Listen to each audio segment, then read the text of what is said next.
در حالی که اشغال خرمشهر توسط عراق به عنوان آخرین و مهمترین برگ برنده این کشور برای وادار ساختن ایران به شرکت در هر گونه مذاکرات صلح تلقی میشد، آزادسازی این شهر می توانست سمبل تحمیل اراده سیاسی جمهوری اسلامی بر متجاوز و اثبات برتری نظامیش باشد.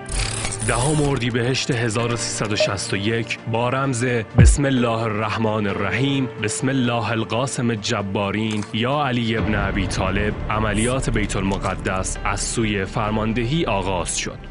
تیپ 41 سارالله تحت فرماندهی قرارگاه قدس مأموریت داشت تا در مرحله اول عملیات با عبور از رودخانه کرخی کور در منطقه فرسیه خطوط دفاعی دشمن را شکسته آماده اجرای مرحله دوم شود و در مرحله بعدی عملیات همراه با سایر گردانهای تحت امر قرارگاه قدس شمال به جنوب در امتداد جاده اهواز خرمشهر پیشروی کند و پادگان حمید را آزاد کرده و تا مرز بین المللی پیشروی کند که نیروهای اعزامی از استان سیستان و بلوچستان نیز در گردانهای تیپ سارالله سازماندهی و در این عملیات شرکت نمودند.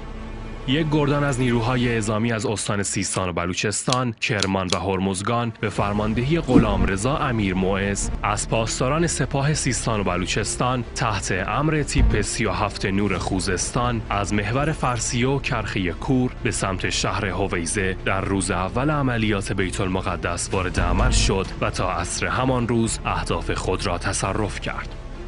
حاج قاسم میرحسینی و عوضعلی گرگ دستیار فرمانده گردان در تیپ 17 علی ابن ابی طالب قم و در حد معاون گردان، محمد حسین پودینه دستیار فرمانده گردان النشره تیپ 46 خوزستان که پس از شهادت فرمانده گردان وی نیز به فرماندهی گردان منصوب شد. غلامرضا باغبانی دستیار فرماندهی گردان و سپس فرمانده گردان در تیپ 21 امام رضای خراسان، علی اصغر قنبری معاون گردان، نیروهای اعزامی استان بوشهر در عملیات شرکت کردند و نقش تاثیرگذاری را در این عملیات ایفا نمودند. در این عملیات گروه رزمی 1 از تیپ 3 و گردان 300 توپخانه از لشکر 88 زرهی زاهدان نیز شرکت داشتند.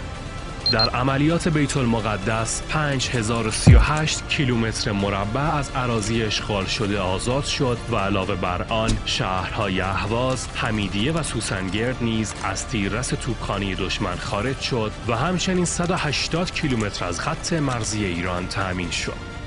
با فتح خرمشهر موقعیت راهبردی سیاسی و نظامی ایران در خاورمیانه به شدت تقویت شد، به طوری که رژیم اشغالگر قدس احساس خطر کرده و برای نمایش قدرت خود در منطقه غرب آسیا سرزمین‌های جنوب لبنان را به اشغال خود درآورد. در این عملیات 29 نفر از رزمندگان استان به فیض شهادت نائل شدند.